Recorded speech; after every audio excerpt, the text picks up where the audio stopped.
Being a foreigner from a third world country, and the poorest country in the Western Hemisphere, we grew up in low-income housing.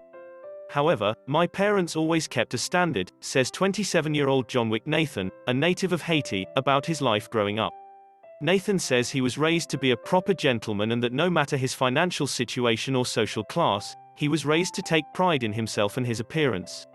I always worked on my posture and made sure to walk straight, he says. Nathan is the quintessential American self-made story.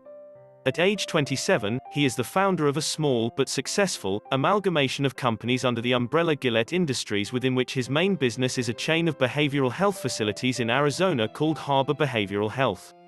He also works in real estate development and mortgage banking for underserved populations. Nathan attributes part of his success to an article of clothing which is falling by the wayside, the suit. It takes time to tie the knot of a tie, it takes time to put on a shirt, to choose the right shoes.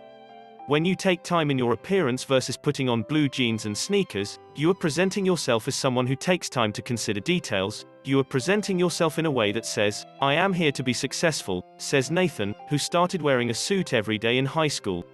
Nathan believes as a black man, this sort of attention to presentation is even more important. How you present yourself is part of how the world will treat you, and as a black man, there are already so many stereotypes we are up against and have to overcome, he explains.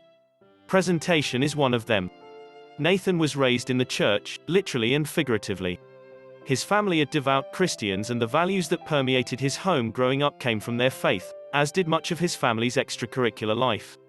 Nathan was so committed to his religion that he enrolled in Indiana Bible College where he studied worship studies with a biblical minor, but later had to leave his studies due to being unable to afford the tuition. Although the real moment when he made a commitment to his future financial life happened in middle school. It was myself and 3 other people sitting in front of the school and everyone was waiting for their parents, he recalls. My father had a 1994 Toyota Camry. It was dirty, it was muddy, it had rust on it, and one of the girls looked at it, laughed and said, "It's that your dad's car." It's hard to describe the humiliation I felt, but when I got inside the car, I didn't slouch, I didn't hide myself, I sat up straight and I didn't say anything. I just told myself that, one day, I will have the best car ever. Today I own 12 cars including a McLaren and Bentley.